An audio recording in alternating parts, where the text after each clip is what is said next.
Bismillahirrahmanirrahim. Assalamualaikum warahmatullahi wabarakatuh.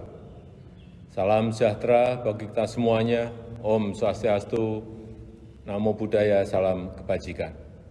Bapak, Ibu, dan saudara-saudara sebangsa dan setanah air, penerapan PPKM darurat yang dimulai tanggal 3 Juli 2021 yang lalu adalah kebijakan yang tidak bisa kita hindari, yang harus diambil pemerintah meskipun itu sangat berat.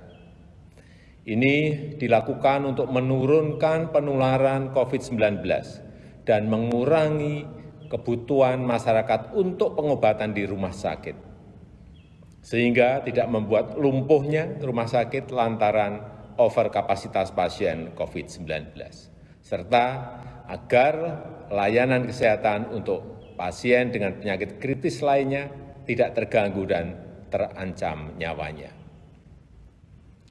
Namun, alhamdulillah kita patut bersyukur setelah dilaksanakan PPKM darurat, terlihat dari data penambahan kasus dan kepenuhan bed rumah sakit mengalami penurunan.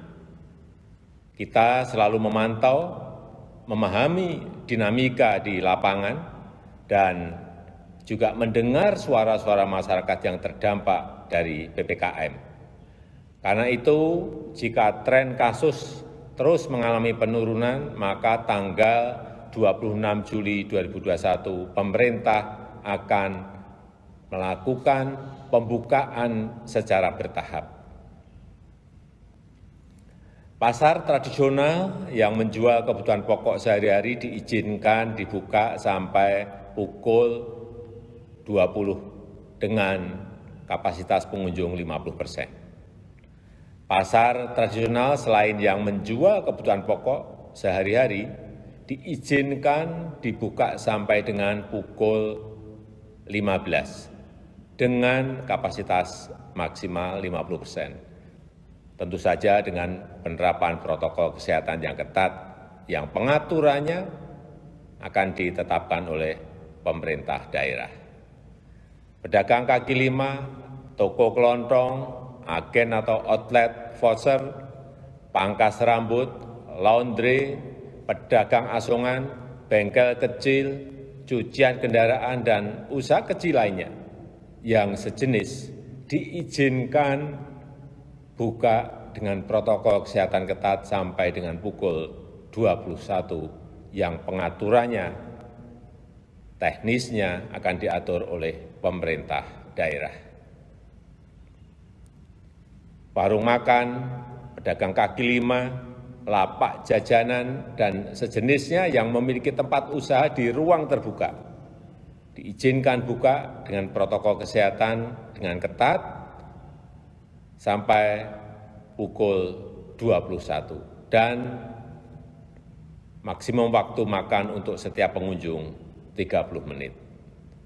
Sedangkan kegiatan yang lain pada sektor esensial dan kritikal, baik di pemerintahan maupun swasta, serta terkait dengan protokol perjalanan akan dijelaskan secara terpisah. Saya minta kita semuanya bisa bekerja sama bahu-membahu untuk melaksanakan PPKM ini dengan harapan kasus akan segera turun dan tekanan kepada rumah sakit juga menurun. Untuk itu kita semua harus meningkatkan kedisiplinan dalam menerapkan protokol kesehatan, melakukan isolasi terhadap yang bergejala, dan memberikan pengobatan sedini mungkin kepada yang terpapar. Pemerintah akan terus membagikan paket obat gratis untuk OTG dan yang bergejala ringan yang direncanakan sejumlah 2 juta paket obat. Lalu bagaimana bantuan untuk masyarakat yang terdampak?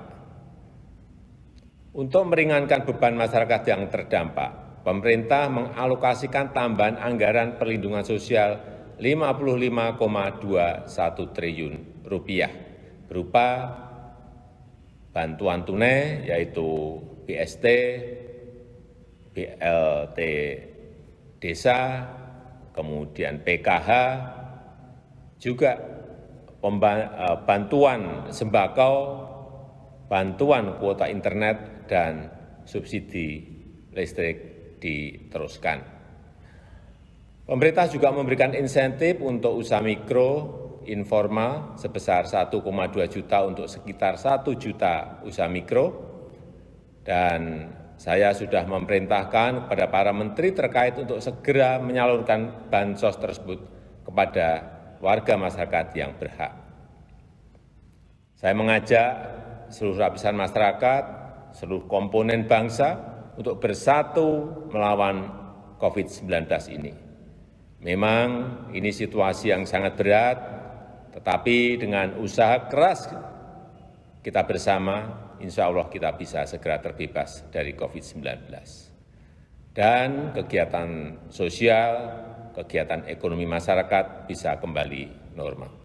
Terima kasih.